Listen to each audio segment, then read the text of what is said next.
चलिए समझते हैं हाइपरथायरॉयडिज्म एक सिंपल ट्रिक के साथ। फर्स्ट ऑफ ऑल हम जानेंगे हाइपरथायरॉयडिज्म होता क्या है। हाइपरथायरॉयडिज्म यानी ओवर एक्टिव थायराइड।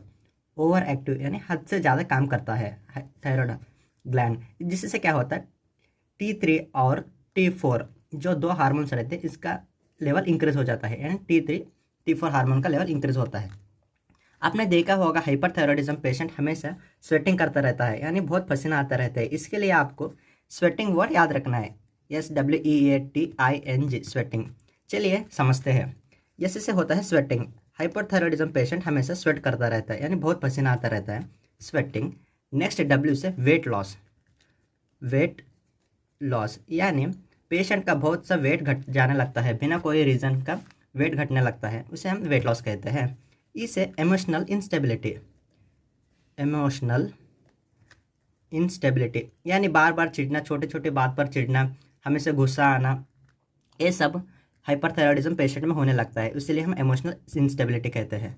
फोर्थ है ए से अपेटाइट इंक्रीज्ड। अपेटाइट यानी भूख बढ़ना, पेशेंट का बहुत भूख बढ़ जाता है। पेशेंट यहाँ पर आप समझिए खाना भी बहुत ज़्यादा खाता है, उसके साथ वेट लॉस भी होता रहता है। टी से ट्रेमर्स। ट्रेमर्स यानी पेशेंट का हाथ कांपने लगते हैं, ऐसा ऐसा ऐसे ग्लास पकड़े तो हाथ कांपने लगना, इसे हम कहते हैं ट्रेमर्स। और इसके साथ और एक याद रख लिए टेकीकार्डिया। टेकीकार्डिया, टेकी यानी बढ़ना, कार्डिया यानी हार्ट रेट।